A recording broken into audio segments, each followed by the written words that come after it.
ममता जी press conference कर रही थी। एक तो उनको अभी हाल में झटका लग गया, सुप्रीम कोर्ट से 25,000 शिक्षकों की भर्ती को निरस्त कर दिया गया। बहुत बड़ी बात है ये। आप सोचिए जरा कि वो लोग कितने परिवारों को इसका नुकसान हुआ होगा।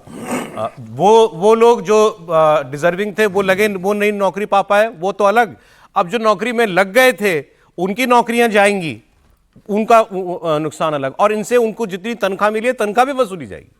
अब ये प्रेस कॉन्फ्रेंस में सब बातें हो रही थी, ममता जी थोड़ी उखड़ी हुई तो थी। वहीं पर किसी ने सवाल पूछ लिया, वक्फ मैडम, वक्फ का बिल तो पास हो गया।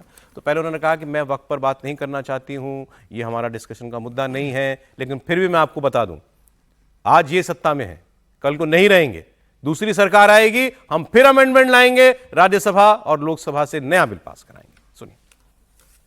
But one day the work of property also it was done motivatedly, politically, to divide the country, to divide and rule policy. That BJP's agenda, that we know everything. But one day they will go away and the other government will come, and that time must remember there will be another amendment and it will be passed in Lok Sabha and Rajya Sabha. अब जो Congress party की मजबूरी है इस bill को challenge करने की supreme court में, ममता जी की उससे भी बड़ी मजबूरी है, क्योंकि ममता जी के पास तो एक ही राज्य है और वहां पर मुस्लिम पॉलिटिकल ताकत जो है वो और बहुत बड़ी है, 30% के करीब है। अब ममता जी लेकिन, और उनके जो सांसदों की जो चर्चा हुई है, जो बातें भाषण उन्होंने दिए, वो आप उठा करके सुनिए।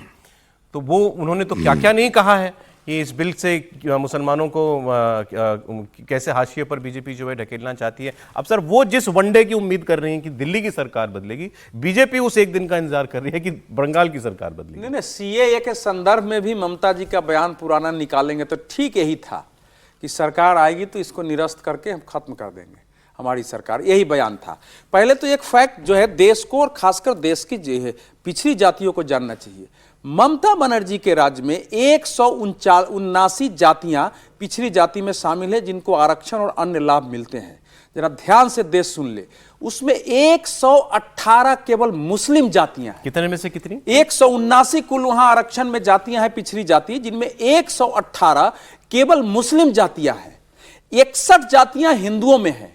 जब यहां से पिछड़ा वर्ग आयोग ने उनसे पूछा कि भैया ऐसा कैसे हुआ आपके यहां, ये तो आंकड़े पहले नहीं थे, तो उत्तर ये आया है वहां से कि इन लोगों ने अपना धर्म बदल लिया होगा।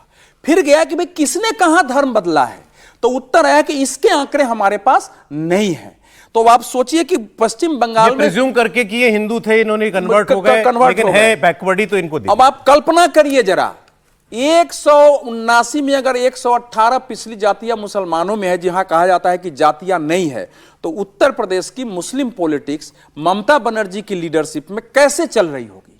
पूरा आरक्षण का लाभ वहां जो है वो मुसलमानों के पास जा रहा है, और इसके भय से भी हिंदू जो है कन्वर्ट हो रहे हैं। आरक्षण नहीं है, शैक्षणिक क्षेत्र में जाना नहीं है, ये बाजाबता वहां का सिचुएशन है। 30% मुस्लिम वोट है, हालांकि ये बढ़ा है। 1971 में आप देखेंगे ना, उस 1981 में 21.5% मुस्लिम आबादी थी। 2011 आते आते आप देखिए क्या, 1971 का इसलिए नहीं दे रहा हूं कि विभाजन हुआ था, तो अब क्या सिचुएशन बना है वहां। तो ये कन्वर्जन जो हो रहा है ना, इस कन्वर्टेड वोट को बनाए रखना, कंसोलिडेट करना। लेकिन चूंकि इस समय मुसलमानों का भी देश में एक बड़ा वर्ग समझने लगा है कि नरेंद्र मोदी सरकार के जो भी कार्य हो, 3 तलाक से संबंधित हो या ये वक्फ विधेयक हो, ये इस्लाम विरोधी न होकर के पिछड़े वंचित उसमें जो दलित है, जो महिलाएं हैं, उनके हक में कानून है। पॉलिटिकली तो ममता बनर्जी को इस बिल से नुकसान का तो कोई सवाल ही नहीं है भाई, उनका तो वोट तो कहीं जा नहीं रहा। उनका जो स्टैंड है, इसीलिए उन्होंने एग्रेसिव स्टैंड लिया है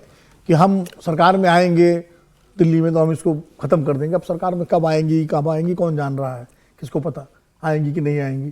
लेकिन मैसेजिंग के लिए चीज़ें होती हैं पॉलिटिक्स में कि भाई हम ये कर देंगे। तो इसलिए वो सारा 2021 में 26 में अप्रैल में चुनाव है बंगाल में, तो ममता बनर्जी पूरी किलेबंदी पेशबंदी अपनी कर रही है अपने हिसाब से। अमित शाह ने इन पर भी बोला था कि बंगाल में भी बदलने वाली है सरकार, वहां आयुष्मान भारत लागू करेंगे। नहीं, देखिए बोलना चाहिए भाई, वो बीजेपी वहाँ सबसे बड़ी विपक्षी पार्टी है।